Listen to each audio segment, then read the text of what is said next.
Hello friends. Last video lecture में हमने देखा था ऑब्जेक्टिव्स ऑफ मैनेजमेंट। ठीक है, ऑब्जेक्टिव्स ऑफ मैनेजमेंट देखने के बाद अब इस वीडियो लेक्चर में हम देखेंगे इंपॉर्टेंस ऑफ मैनेजमेंट, कि मैनेजमेंट क्यों जरूरी है।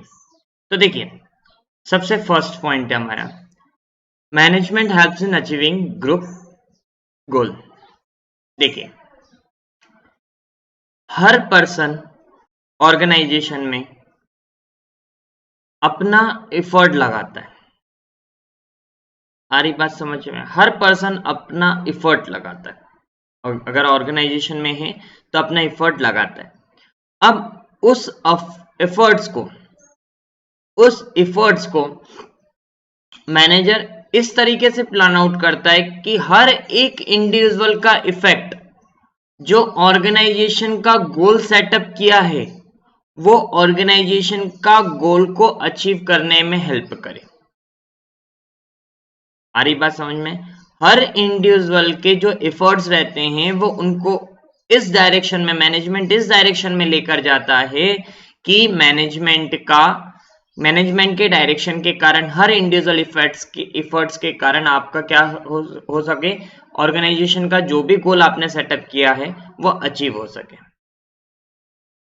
जैसे एग्जांपल, अगर मैनेजमेंट ने सेटअप किया है कि इस साल आपको सेल्स को 10% इंक्रीज करना है, तो वो प्रोडक्शन डिपार्टमेंट के हर इंडिविजुअल को एफर्ट्स जो है वो ये लगाएगा कि वो 10% ज्यादा प्रोडक्शन करे। मार्केटिंग डिपार्टमेंट सेल्स डिपार्टमेंट को वो लगाएगा कि भाई आप 10% ज्यादा सेल्स करो। फाइनेंस डिपार्टमेंट के इंडिविजुअल्स को वो ये अलग करेगा कि आप इस साल जो अपना बजटेड अमाउंट है उसको 10% इंक्रीज करके बजट रखो। ऐसा वो सभी के साथ में करेगा। तो सभी का इंडिविजुअल एफर्ट्स का वो कॉमन डायरेक्शन में लेकर जाते हैं ताकि आपके ऑर्गेनाइजेशन का क्या हो सके, गोल अचीव हो सके। पढ़ते हैं, management creates team work and coordination in the group. Management के कारण टीम वर्क बना रहता है और कोऑर्डिनेशन बना रहता है। ठीक है, कोऑर्डिनेशन कैसे कि आपको सेल्स अगर इंक्रीज करानी है 10%, तो उसके साथ साथ आपका परचेज भी 10% इंक्रीज होना चाहिए, आपका प्रोडक्शन भी 10% इंक्रीज होना चाहिए, आपका फाइनेंस भी 10% इंक्रीज होना चाहिए।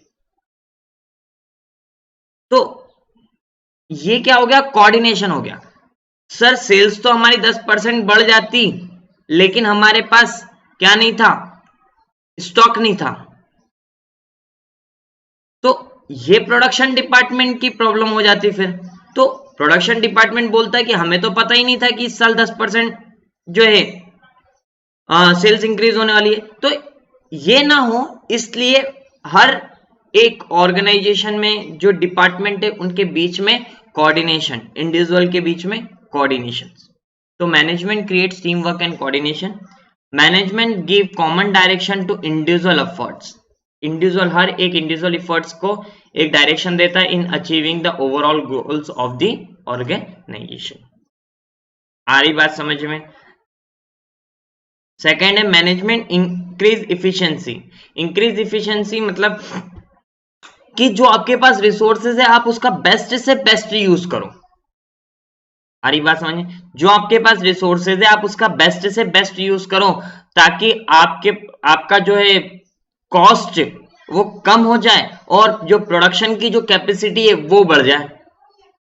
रिसोर्सेज ऑर्गेनाइजेशन के पास अवेलेबल है, उसका बेस्ट यूजेज, वही क्या कहलाता है, इंक्रीज एफिशिएंसी। तो मैनेजमेंट क्या करता है, मैनेजमेंट एफिशिएंसी को इंक्रीज करता है। Management increase efficiency by using resources in the best possible manner to reduce cost and increase productivity. आ रही बात समझ में? Third, management create dynamic organisation. बेटा डायनामिक ऑर्गेनाइजेशन का मतलब क्या होता है समझना, जो कि रैपिडली चेंज होता है, जो कि क्या होता है, रैपिडली चेंज होता है, उसको डायनामिक ऑर्गेनाइजेशन बोलते हैं। ठीक है, वो डायनामिक एनवायरनमेंट है। तो मैनेजमेंट जो एनवायरनमेंट, जैसा एनवायरनमेंट चल रहा है उसके साथ साथ चलता है। जैसे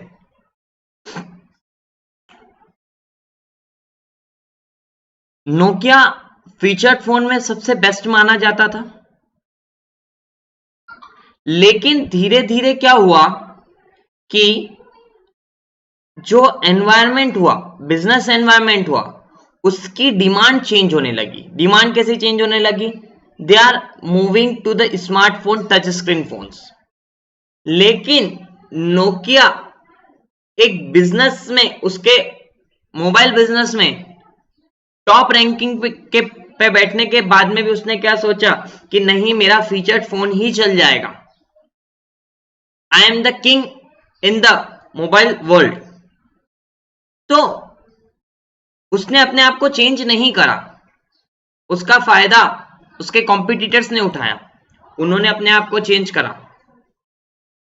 now Nokia totally business, mobile business से जा चुका है, वापस से उसने धीरे से अपने आप को चेंज करके मार्केट में लेकर आया है। ठीक है, तो डायनामिक ऑर्गेनाइजेशन, अब समझना, डायनामिक ऑर्गेनाइजेशन तो आपको आई थिंक समझ में आ गया होगा कि अपने आप को चेंज करना as per the demanding market situation. ठीक है, तो जो मैनेजमेंट रहता है, अब सपोज करना कि एक ऑर्गेनाइजेशन है, वहां पर एक नई प्रकार की मशीन आती है, लेकिन जो वर्कर्स हैं, वो वर्कर्स जो पुरानी मशीन है उस पर बहुत अच्छे से वर्क कर लेते हैं, तो वो क्या चाहेंगे कि नई जो मशीन है वो ना आए हमारे प्लांट में, क्योंकि we know how to operate this machine. हरी बात समझ में? तो अब अगर दूसरी मशीन आएगी तो फिर हमें वापस से उसको सीखना पड़ेगा, तो हम हमारे कंफर्टेबल जोन से बाहर चले जाएंगे, and we want to be in our comfortable zone. आ रही बात समझ में? तो मैनेजमेंट क्या करता है? मैनेजमेंट ये बताता है अपने जो उनके पास जो वर्कर्स है, उनके जो ह्यूमन असेट्स है, उन्हें ये समझाने की कोशिश करता है कि ये जो चेंज है, ये सिर्फ ऑर्गेनाइजेशन के लिए बेनिफिट नहीं रहेंगे, ये साथ ही साथ आपके लिए भी बेनिफिट रहेंगे, मतलब ह्यूमन असेट्स के साथ में भी वो बेनिफिट रहेंगे। आ रही बात समझ में? जो उनके एम्प्लॉयज है उनके लिए भी क्या रहेंगे?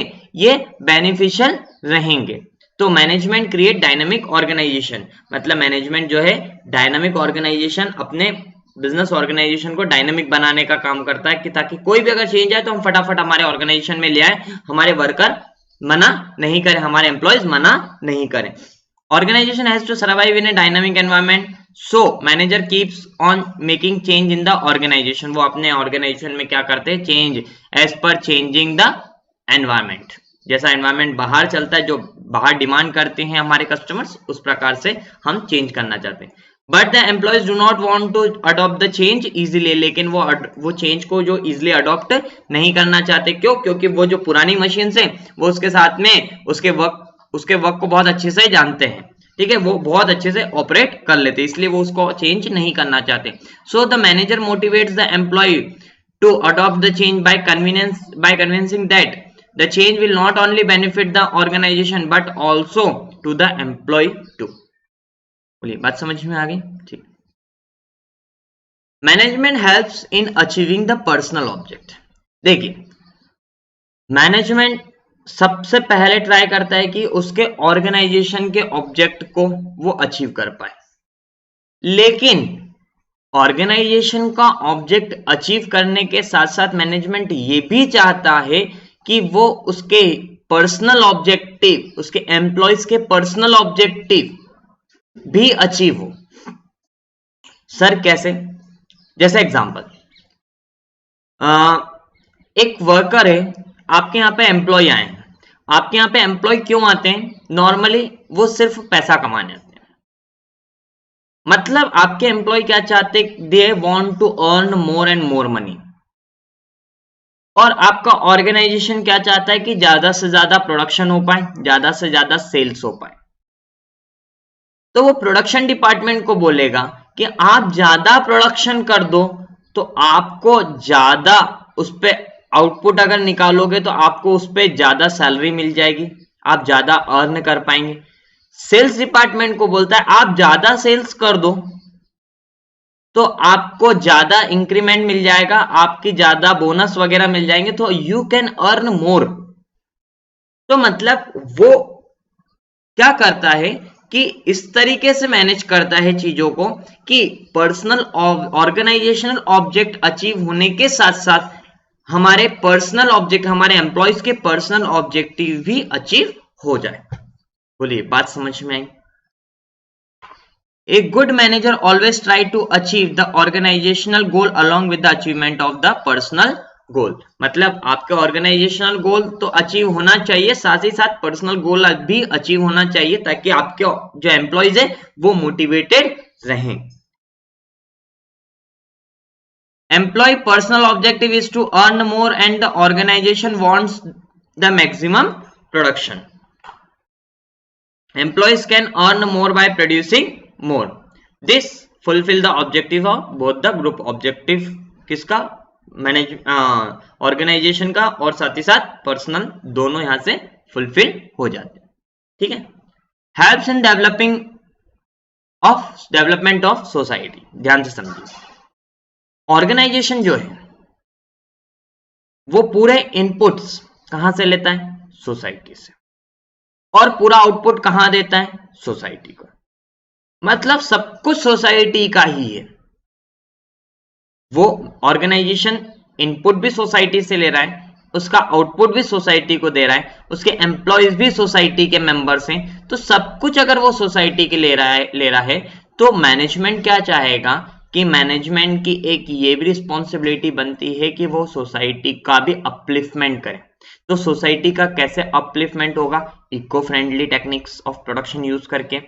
ठीक है। ऐसे एरिया में जहां पर कम एम्प्लॉयमेंट अपॉर्चुनिटी, उनको एम्प्लॉयमेंट अपॉर्चुनिटी प्रोवाइड करके, एक रीजनेबल प्राइस पर अच्छा प्रोडक्ट प्रोवाइड करके, इस प्रकार से वो क्या कर सकते हैं? अपना जो है सोसाइटी का अपलिफ्टमेंट कर सकते हैं। बोलो बात समझ में आई? Management helps in the development of the society. देखिए, organisation take input from the society and supply the output to the society. So the organization has some responsibility towards the society, like providing goods quality of product at reasonable price, creating employment opportunity and adopting eco-friendly techniques of production, which helps in the development of the society। बोलिए समझ में आया? Hope so आप लोगों को समझ में आ गया। ठीक है, ओके, थैंक यू।